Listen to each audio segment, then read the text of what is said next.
Hi అండి. Welcome back to one more mini vlog. So, ఈరోజైతే మా అక్క వాళ్ళైతే వాళ్ళ ఇంటికి ఇన్వైట్ చేశారండి. సంబరం జరుగుతుందంట వాళ్ళు 3 డేస్ అండి. ఇది ఎన్నో తరాల మట్టి ఆగిపోయి ఇప్పుడైతే జరుగుతుందండి. సో, ఫస్ట్ టైం కాబట్టి పిలిచారు. మేము వచ్చేసాము టెంపుల్ దగ్గరికి.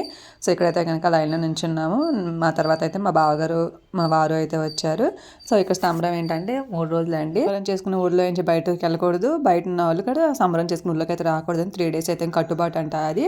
సో, మా ఇంటికి 3వ రోజు అయితే కనుక పిలిచారు. వెళ్ళాము. పూజ అయితే బాగా జరిగిందండి. కనుక అమ్మవారు అంట అండి. సో, అందరికైతే బొట్లు పెట్టి ఆడి దగ్గర అయితే ఆశీర్వాదం తీసేసుకున్నాము. నెక్స్ట్ అయితే కనుక ఇక్కడ ఉయ్యల్లా కట్టారు కదండి. అదైతే కనుక అమ్మవారు కుండలా పెట్టి అక్కడ పూజ చేశారు. చుట్టూ అయితే కనుక 4 కుండలు పెట్టి అయితే కనుక దారాలు కట్టేశారు చుట్టూ.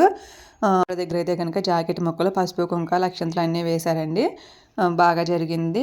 మా మార్నింగ్ అయితే వేడి నీళ్ళు పెట్టుకున్నారండి గుడి దగ్గర. నెక్స్ట్ అయితే కనుక మా మామయ్య గారి పేరు అయితే కనుక చందా రాపిచ్చామని మేము ఎక్కడ గుడికి వెళ్ళినా ఎవరు వెళ్ళినా సరే మా మామయ్య గారి పేరు అయితే రాపిస్తామండి. ఇంట్లో పెద్ద ఆయన కాబట్టి. సో, కలిపి అయితే గ్రూప్ పిక్ దిగేసామండి. దిగేసిన తర్వాత నాన్ వెజ్ భోజనాలు పెట్టారు. గట్టిగా అయితే లాగిచ్చేసి ఇంటికి అయితే బయలుదేరిపోయాము. So, bye friends.